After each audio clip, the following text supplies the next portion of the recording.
Hello friends, welcome to my YouTube channel education point. आज हम आपके सीटेड एग्जाम से रिलेटेड जो है इंग्लिश पेडागोजी के मोस्ट इम्पॉर्टेंट क्वेश्चंस को विथ डिटेल्स समझेंगे, जो कि आपके एग्जाम पॉइंट ऑफ व्यू से काफ़ी इम्पॉर्टेंट होने वाले हैं। तो फ्रेंड्स, अगर आपको ये सेशन पसंद आए तो इसे अपने दोस्तों के साथ शेयर ज़रूर कीजिएगा, और अगर अभी तक आपने मेरे इस यूट्यूब चैनल को सब्सक्राइब नहीं किया है तो ज़रूर से कर लीजिए, जिससे कि आपको आने वाली न्यू वीडियोस की नोटिफिकेशन जो है वो सबसे पहले मिल सकेगी।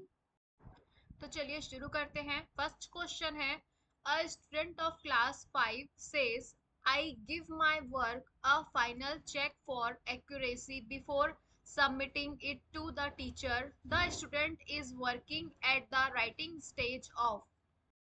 मतलब इस क्वेश्चन में ये पूछा जा रहा है कि एक स्टूडेंट है क्लास 5 का, जो कि ये कहता है कि मैं अपने काम का है ना, अपने काम को शिक्षक को सौंपने से पहले क्या कर, उसकी जो शुद्धता है, एक्यूरेसी है ना, अ, उसकी क्या करूं, उसे फाइनल चेक करूं, है ना, उसकी लास्ट में क्या करूं, मतलब कि अंतिम जांच करूं उसकी, है ना।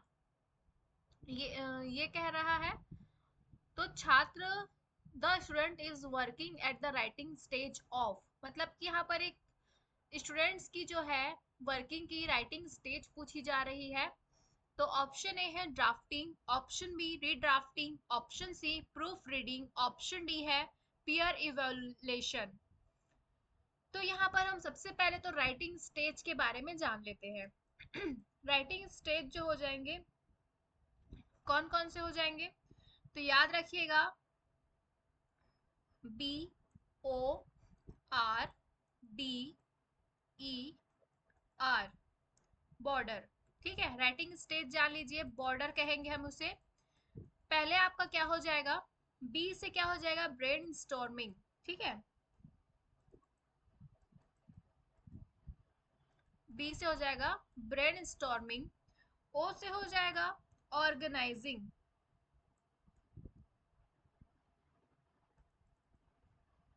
ठीक है, आर से हो जाएगा, डी से हो जाएगा, बॉर्डर लिखा गया है, ये आर नहीं है ना, पर बॉर्डर है, बॉर्डर। तो डी से हो जाएगा यहाँ पर ड्राफ्टिंग,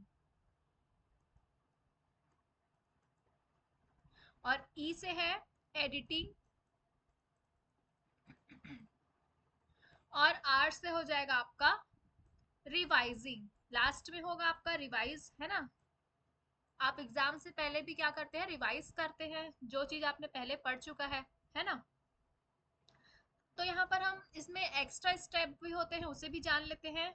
जैसे कि ब्रेन स्टॉर्मिंग के बाद आप यहाँ पर ले सकते हैं, यहाँ लिख देती हूँ मैं, आउटलाइन। ठीक है, आउटलाइन।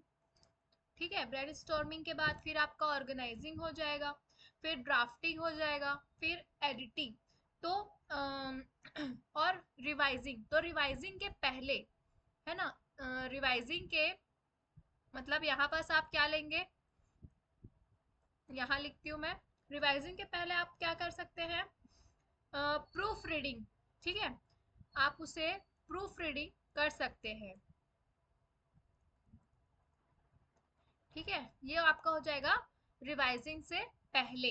ठीक है, मतलब कि एडिटिंग के बाद आप प्रूफ रीडिंग कर सकते हैं सबमिट करने से पहले उसे। ठीक है, तो इसमें बिफोर सबमिटिंग ही पूछा है, तो इसलिए इसका सही आंसर जो हो जाएगा वो है आपका प्रूफ रीडिंग। ठीक है, ऑप्शन नंबर सी जो है वो सही हो जाएगा। ठीक है, वो इसमें छात्र जो है वो अपने टीचर को अपना जो काम है, वर्क है, उसको सबमिट करने से पहले क्या कर रहा है, उसकी शुद्धता की जांच कर रहा है ना। तो ये हो जाएगा आपका प्रूफ रीडिंग।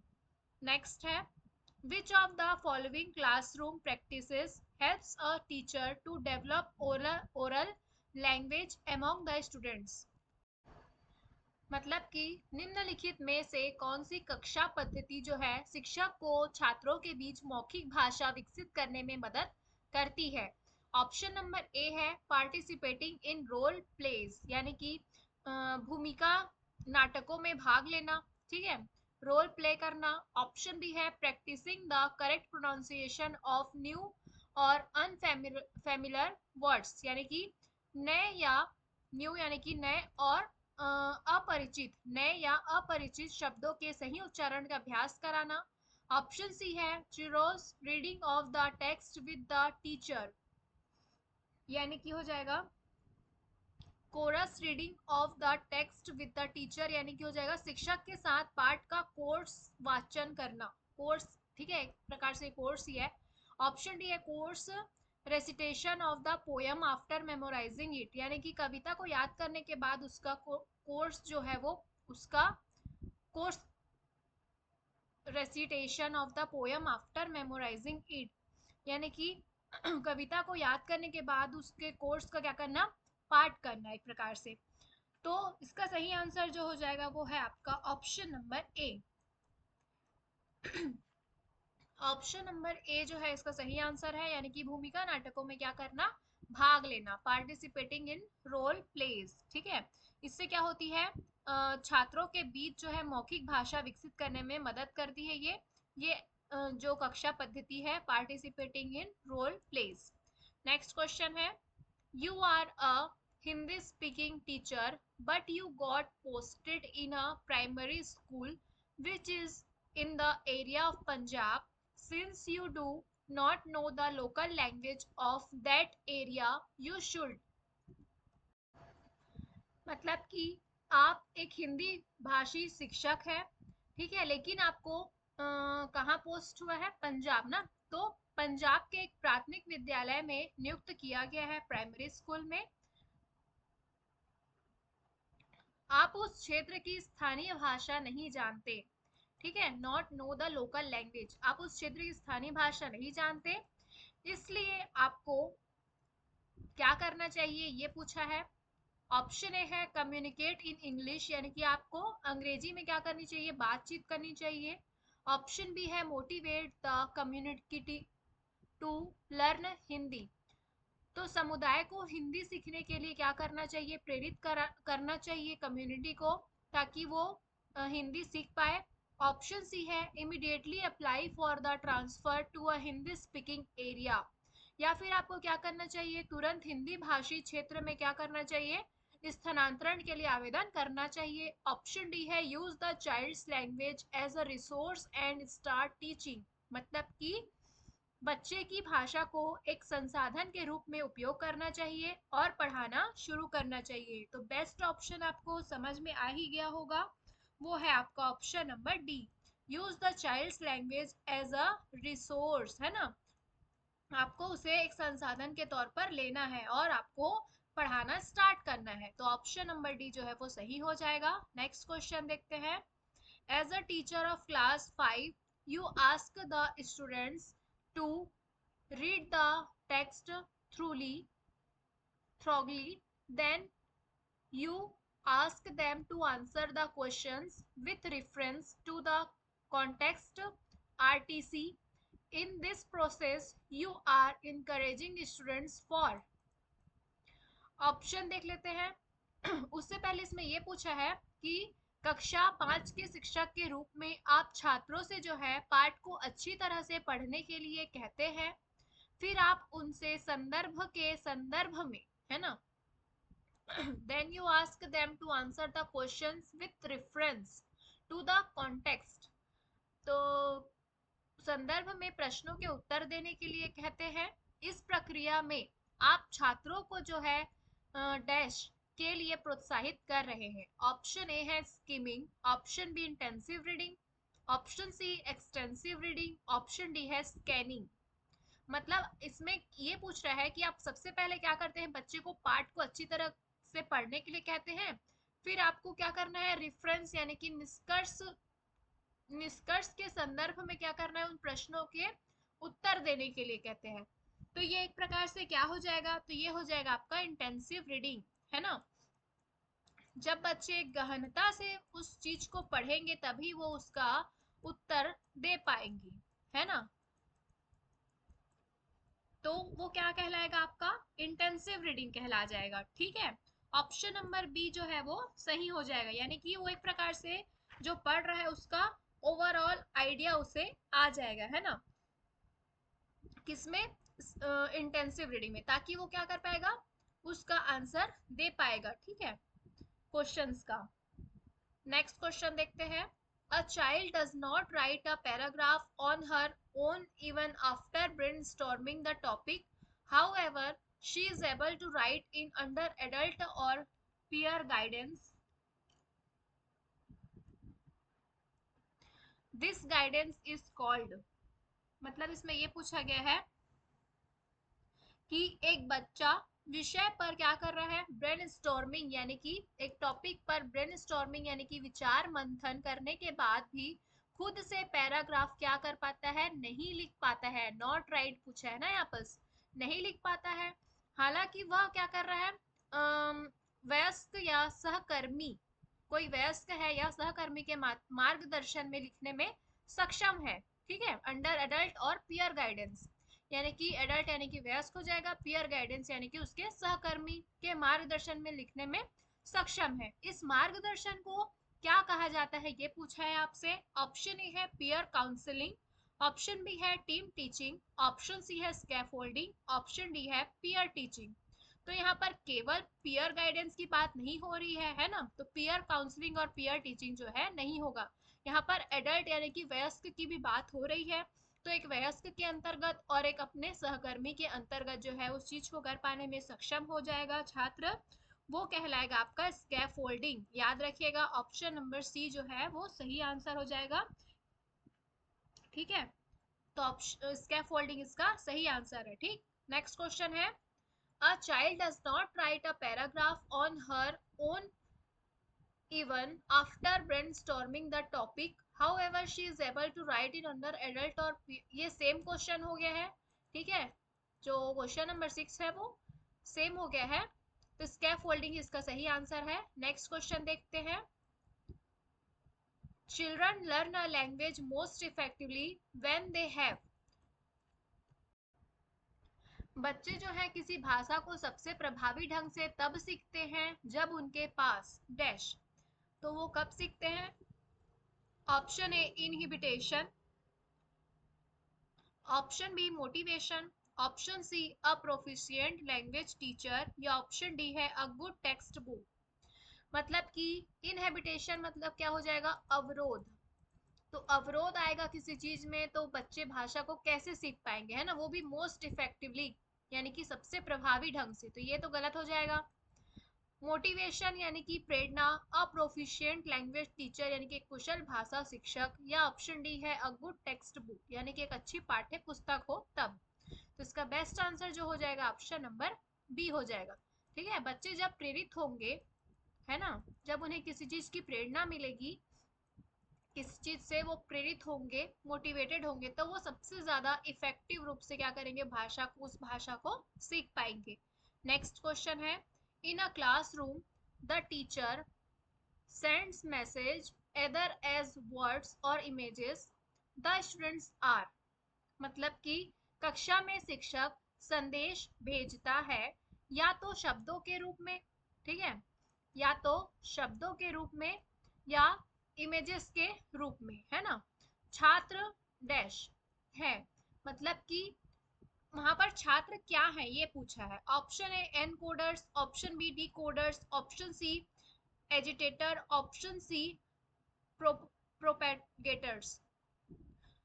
तो इसका सही आंसर क्या हो जाएगा, ऑप्शन नंबर बी हो जाएगा। वहां पर जो छात्र हैं वो है आपके डिकोडर्स कहलाएंगे, ठीक है। इसमें आप समझ लीजिए यहाँ पर, जैसे कि यहाँ पर है टीचर, मान लो टीचर ने भेजा है उस मैसेज को, ठीक है, मैं यहाँ पर लिख देती हूँ, टीचर ने क्या करा है, मैसेज को भेजा है, ठीक है, तो यहाँ पर बीच में क्या आ जाएगा, टीचर ने भेजा है मान लो, तो वो क्या है, सेंडर है, ठीक है, सेंड किया है टीचर ने, तो फिर बीच में मान लो मैसेज है, ठीक है, ये मैसेज है, फिर इस मैसेज को टीचर ने भेजा है, ठीक है, और इस मैसेज को स्टूडेंट ने क्या किया है, रिसीव किया है। स्टूडेंट ने क्या किया है, रिसीव किया है, तो ये क्या कहलाएगा, आपका रिसीवर कहलाएगा। स्टूडेंट जो है ना, रिसीव किया है। तो समझो कि जो कोड कर रहा है ना, मैसेज को, वो क्या कहलाएगा, एनकोडर कहलाएगा। याद रखिएगा, जो मैसेज को क्या कर रहा है, कोड कर रहा है, ठीक है, वो क्या कहलाता है, एनकोडर कहलाएगा। जो क्या हो गया यहाँ पर, टीचर। अगर आपको टीचर के बारे में पूछता ना, द स्टूडेंट्स आर के जगह द टीचर आर पूछता, तो एनकोडर्स हो जाता, ठीक है। लेकिन और जो मैसेज को समझ रहा है, उसका अर्थ निकाल कर, वो क्या हो जाएगा, उसका अर्थ निकाल कर, तो वो हो जाएगा आपका डिकोडर, ठीक है। जो मैसेज का अर्थ निकाल कर उसे प्राप्त कर रहा है ना, रिसीव कर रहा है, वो डिकोडर हो जाएगा। यहाँ पर स्टूडेंट के बारे में पूछा था, तो ऑप्शन नंबर बी जो है वो सही आंसर है। नेक्स्ट है, children have an internal inborn faculty that help them discover the underlying pattern of the language. Which of the following approach might be support the statement? मतलब कि ये पूछ रहा है यहाँ पर कि बच्चों में एक आंतरिक जन्मजात क्षमता होती है, ठीक है, जो उन्हें भाषा के रेखांकित पैटर्न की खोज करने में ना, रेखा डिस्कवर करने में मदद करती है। निम्नलिखित में से कौन सा जो दृष्टिकोण इस कथन का समर्थन कर रहा है, ये चार दृष्टिकोण दिए गए हैं। ऑप्शन ए है बिहेवियरिस्ट, ऑप्शन बी है कॉग्निटिविस्ट, ऑप्शन सी है इनेटनेस और ऑप्शन डी है कंस्ट्रक्टिविस्ट। तो इसका सही आंसर हो जाएगा आपका ऑप्शन नंबर सी, ठीक है। ऑप्शन नंबर सी जो है वो सही हो जाएगा। क्यों सही हो जाएगा, क्योंकि यहाँ पर इससे आप आंसर लगा सकते हैं कि इंटरनल इनबॉर्न है ना, मतलब कि यहाँ पर किसकी बात हो रही है, एक प्रकार से जन्मजात क्षमता की बात हो रही है, ठीक है। तो वो आपका क्या हो जाएगा, इननेटनेस से संबंधित है। और बाकी सब के बारे में आप जान लीजिए, ताकि इसका आंसर जो है वो आप जल्दी से लगा पाएंगे। बिहेवियरिस्ट में कौन कौन आ जाएंगे, तो इसमें क्या हो जाएगा, बिहेवियरिस्ट में सबसे पहले तो आप जान लीजिए बीएफ स्किनर आ जाएंगे, ठीक है। बिहेवियरिस्ट में आ जाएंगे आपके बीएफ स्किनर, ठीक।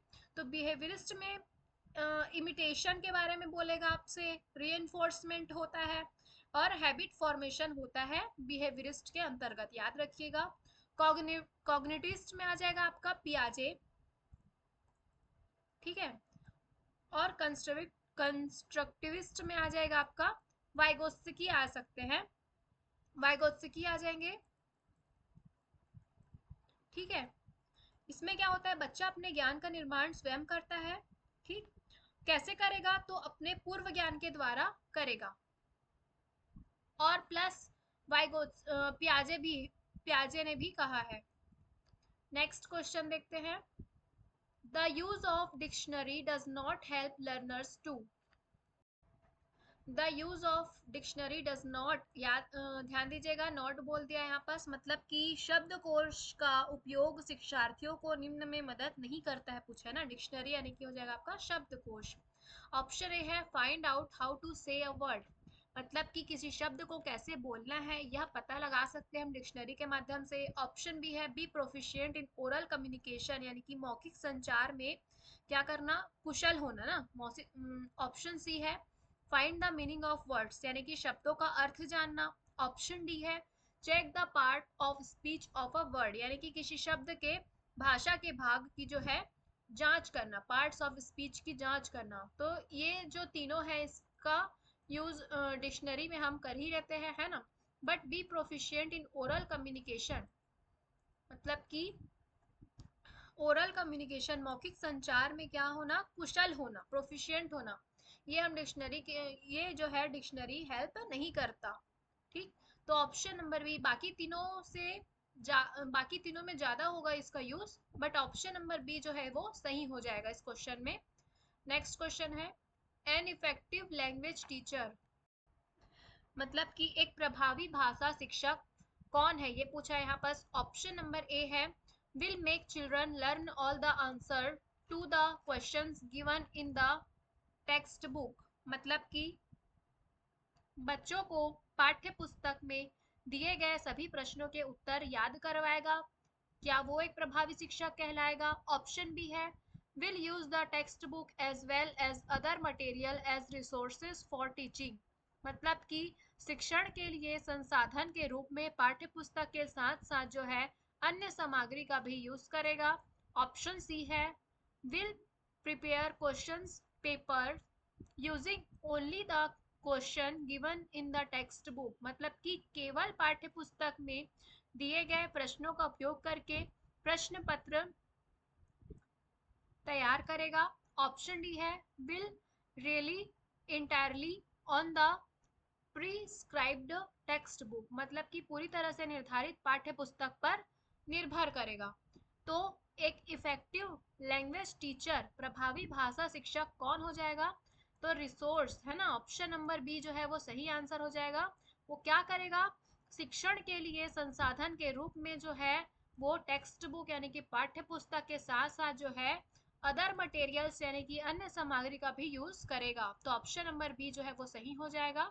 नेक्स्ट क्वेश्चन है which of the following is this strategy of remedial teaching. मतलब कि उपचारात्मक शिक्षण की यह रणनीति निम्नलिखित में से कौन सी है? ऑप्शन नंबर ए है ड्रिल्स ऑफ सेंटेंस पैटर्न्स, यानी कि वाक्य पैटर्न का अभ्यास। ड्रिल कराना यानी कि अभ्यास कराना, ठीक है। ऑप्शन बी है पीयर ग्रुप लर्निंग यानी कि सहकर्मी समूह सीखना।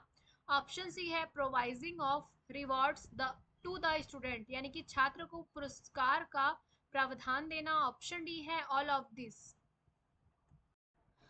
इस क्वेश्चन का जो सही आंसर हो जाएगा वो क्या हो जाएगा? ये सभी हो जाएगा, ठीक है। स्ट्रेटेजी ऑफ रेमेडियल टीचिंग जो है वो ये चारों ही, ये तीनों ही है, ठीक है।